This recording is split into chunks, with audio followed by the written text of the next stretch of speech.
మంచిది, దేవునికి స్తోత్రం. హల్లెలూయా.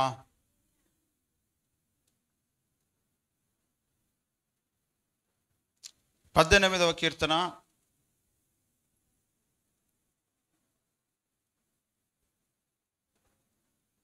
మొదటి 3 వచనాలు చదువుకుందాం.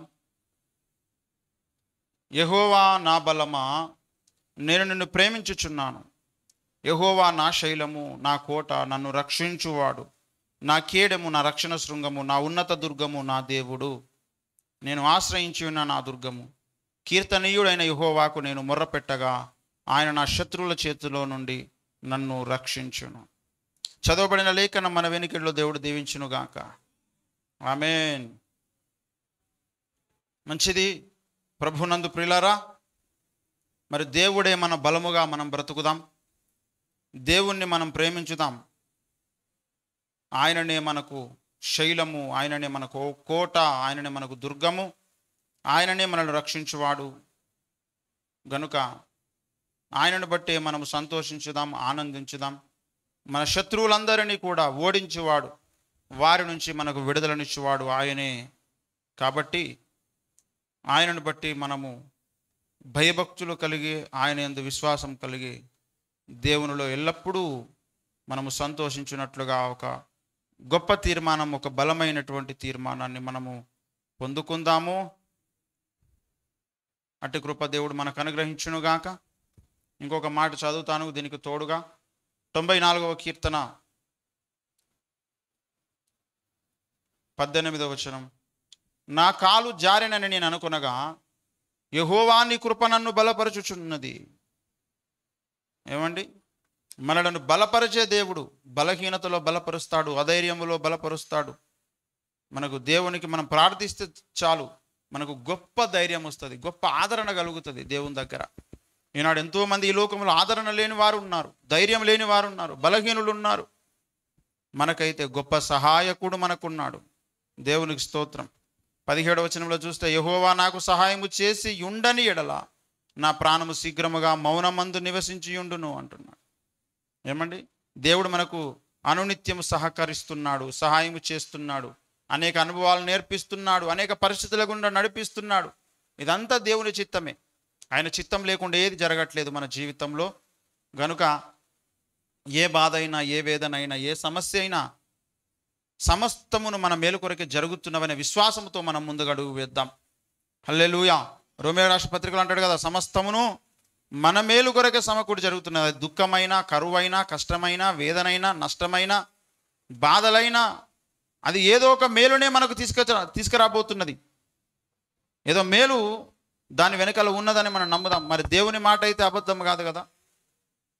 దేవుని మాట అయితే అబద్ధము కాదు. గనుక ఇప్పుడు జరుగుతున్నటువంటి నష్టము, ఇప్పుడు జరుగుతున్నటువంటి కీడు, ఇప్పుడు జరుగుతున్నటువంటి ఇబ్బంది ఏదైనా కావచ్చు. కాదు, దానికి ఏం పేరు పెట్టుకుంటామో మనం, ఏ పేరు పెట్టుకున్నా ఇది ఆయనకు ఇష్టమై ఉన్నది, ఆయన చిత్తమై ఉన్నది.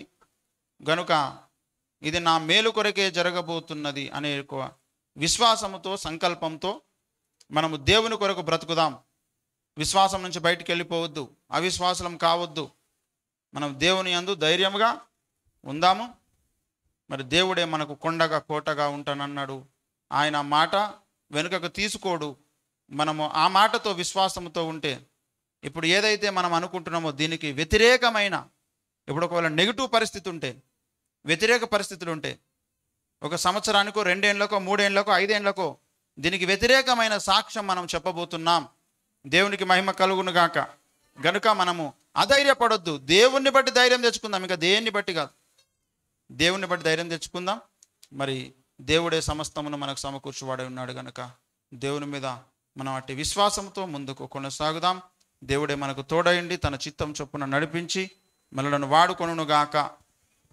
ఆమెను ప్రార్థించుకుందాం. కృపగల తండ్రి, దయగలిగిన దేవ, దయమేడ, కరుణామేడ, నీకు స్తోత్రాలు. మా కొండ నీవే, మా బలము నీవే, మా కోట నీవే, మా శైలము నీవే, మా దుర్గము నీవే, మమ్మల్ని బలపరచువానివి నీవే. మమ్మల్ని బలపరచువాని అందే మేము ఆనందించదమన్నాడు పౌలు, భక్తులందరూ కూడా. నాయన, మమ్మల్ని బలపరిచే దేవుడవు నీవు, బలమునిచ్చే దేవుడవు నీవు. మేమున్న పరిస్థితులు, ఇబ్బందులు, మనసులో ఉన్న గాయాలు, వేదనలు, సమస్యలు నీకు తెలుసు, నువ్వు ఎరుగుదువు. వీటన్నిటికీ ముగింపు కలుగునుగాక. ఎవరెవరి జీవితంలో ఏమేమి ఇబ్బందులు, కష్టాలు, బాధలు ఉన్నాయో వాటన్నిటికీ ఒక ముగింపు దశ వచ్చునుగాక. తండ్రి నీకు స్తోత్రం.